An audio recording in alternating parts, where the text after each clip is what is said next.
Monsoon की बारिश UP Uttarakhand ही नहीं बल्कि देश के अलग अलग हिस्सों में भी आफत बनकर बरसी है। गुजरात में बारिश ने लोगों को परेशान कर रखा है। देखिए हमारी रिपोर्ट।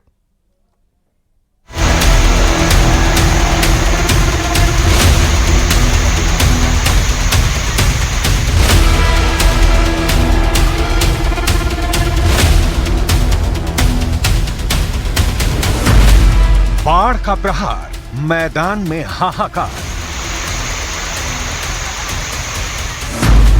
कुदरत के रौद्र रूप से पहाड़ों में आई तबाही।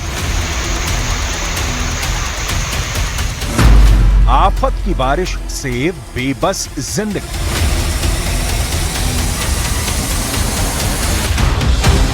बारिश के शुरू होते ही चारों तरफ हाहाकार मचना शुरू हो गया।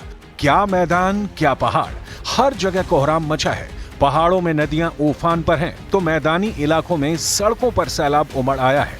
मोहल्ले टापू बन गए, खेल के मैदान झील में तब्दील नजर आने लगे।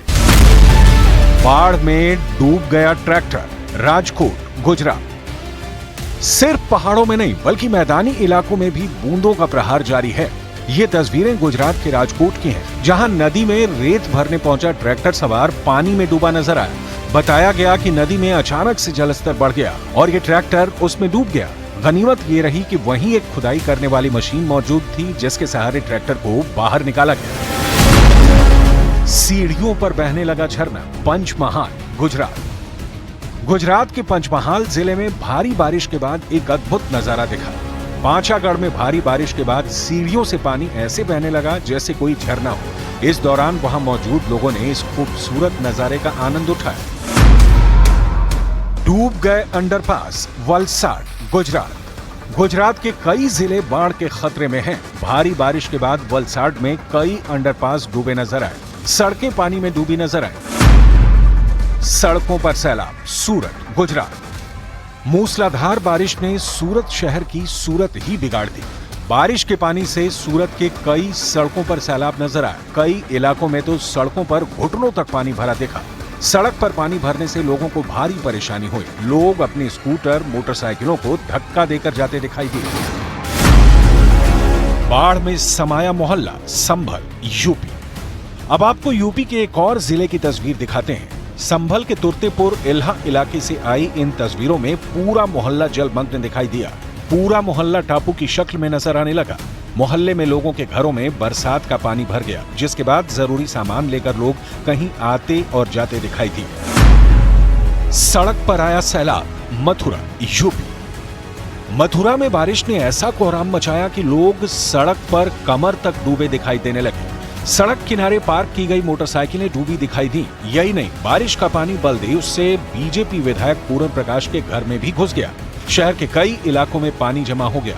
कई इलाकों की सड़कें पानी में डूबी दिखी और गाड़ियां भी डूबी हुई नजर आई। बारिश के बाद यातायात पर ब्रेक लग गया, जिसके बाद कई जगह जमा हुए पानी को निकालने की भी कोशिश की गई। डूब गया सकसोहरा बाजार, पटना के बाढ़ अनुमंडल में आसमानी आफत का कहर बरपा है। थोड़ी देर में इतना पानी बरसा कि सकसोहरा बाजार ही डूब गया। दुकानों में पानी घुसने से दुकानदारों की आफत बढ़ गई। बाजार में इतना पानी बरसा कि सड़क पर लोग घुटने भर पानी में डूबे नजर आए।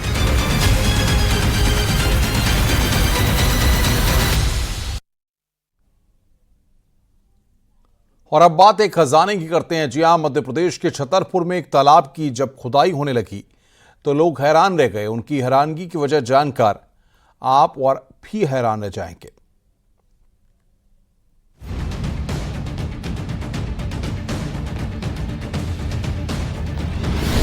सालों से मिट्टी में दबा था खजाना।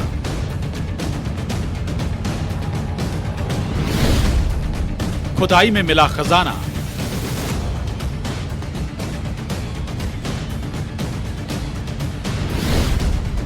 $26 किलो की तोप को किसने गाड़ा? छतरपुर का खजुराहो पर्यटकों के लिए आकर्षण का केंद्र होता है, लेकिन इन दिनों ये तोप लोगों को हैरान कर रहा है। ये तोप 26 किलो वजनी है और तालाब की खुदाई के दौरान मिला है। खजुराहो के पास ही खर्रोही गांव के रतन सागर तालाब की खुदाई हो रही थी। इस दौरान तोप मिला। इसे स्थानीय पार्षद के घर पर सुरक्षित रखा गया और पुरातत्व विभाग को जानकारी दी गई है।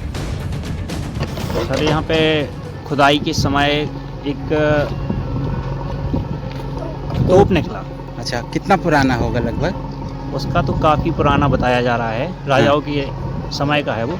अच्छा, राजाओं के समय का है। तो ये मिट्टी क्यों खोदी जा रही, कहाँ ले जा रहे हैं मिट्टी? जी सर, अपनी पर्सनली जिसकी पुराई उराई जैसे घर के लिए ले जाते कोई लोग है, यहाँ पे एक खड्डा टाइप का, तो उसमें पर्सनली पुराई के लिए ले जा रहे हैं। अच्छा, तो तोप को देखा आप लोगों ने, कैसा दिख रहा है? कि गांव वाले ही बता रहे हैं कि वो दिखने में पुराने ज़माने की ही है। हाँ। और समथिंग उसका वजन बताया जा रहा है कि 35 से 40 किलो की समथिंग। तालाब की खुदाई में कुछ और भी पुरानी चीज निकलने की आशंका जताई जा रही है। तोप किस काल का है और किसका है, ये पुरातत्व विभाग की जांच से पता चलेगा। लेकिन गांव के लोग हैरान हैं और उत्सुक भी कि आखिर तालाब में और क्या छुपा हुआ है। Bureau report, news 18।